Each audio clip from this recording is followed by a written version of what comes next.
અરવલ્લી જિલ્લામાં સ્થિત ભવનાથ મંદિરનું કુદરતી સૌંદર્ય શિયાળા અને ચોમાસુ ઋતુમાં સોળે કળાએ ખીલી ઉઠે છે। ડેમનો પશ્ચિમવર્તી વિસ્તાર હોવાને કારણે અહીં બારેમાસ જળરાશિ છવાયેલી રહે છે, જે આ સમગ્ર પરિસરને અત્યંત નયનરમ્ય બનાવે છે। ખાસ કરીને મંદિર સુધી પહોંચવાનો 2 થી 2.5 કિલોમીટરનો માર્ગ પાણીની વચ્ચેથી પસાર થતો હોવાથી મુલાકાતીઓને એક અદ્ભુત નજારાનો અનુભવ થાય છે। પ્રકૃતિના ખોળે વસેલું આ મંદિર તેના શાંત વાતાવરણ અને શુદ્ધ હવાને કારણે દર્શનાર્થીઓ તેમજ પર્યટકો માટે આકર્ષણનું કેન્દ્ર બન્યું છે।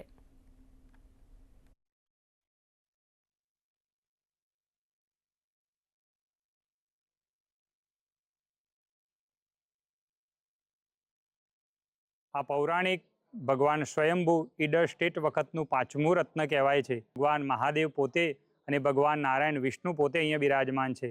અહીંનું મહત્વ એટલે અહીંયા બાજુમાં કુંડ આવેલો છે, ભૃગુકુંડ તરીકે ઓળખાય છે। ત્યાંનું માટીનું ખૂબ જ મહત્વ છે। શરીર ઉપર થયેલા કોઈપણ ચામડીની અંદર થતા કઈ રોગો અહીંયાથી આ માટી લગાવવાથી મુક્ત થતા હોય છે।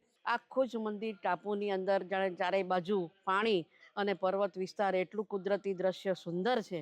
અને અત્યારે શિવલિંગ પણ પાણીમાં ડૂબેલું છે અને એટલું સુંદર દ્રશ્ય લાગે છે અને રળિયામણું, મનને એટલી બધી શાંતિ લાગે અને પ્રકૃતિ માણવાનું ખૂબ જ મજા આવે એવું સ્થળ છે।